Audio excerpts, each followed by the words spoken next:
Pregnancy is a remarkable journey, and creating a belly cast is a unique way to capture the moment forever. It's a fun, creative activity that results in a beautiful keepsake of this special time. Before diving into the casting process, it's essential to gather all the necessary materials. You'll need plaster bandages, a drop cloth, petroleum jelly, scissors, a bowl of warm water, and sandpaper. Choose a comfortable, well-ventilated space to work in. Wear old clothes or a smock, as things might get messy. Apply a generous layer of petroleum jelly over the belly and chest area to protect the skin and help in the removal of the cast.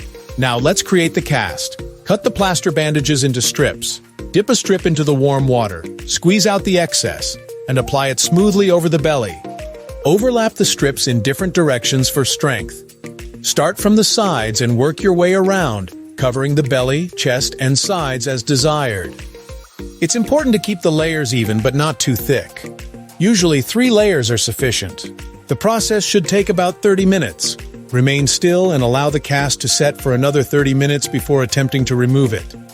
Once the cast is removed, let it dry completely, which may take up to 48 hours. After it's dry, you can smooth any rough edges with sandpaper. Now you have a blank canvas. You can paint it, decorate it with mosaics, or simply leave it as is to remember the natural beauty of your pregnancy. Your belly cast is not just a memento, it's a piece of art that holds the memory of life's incredible creation.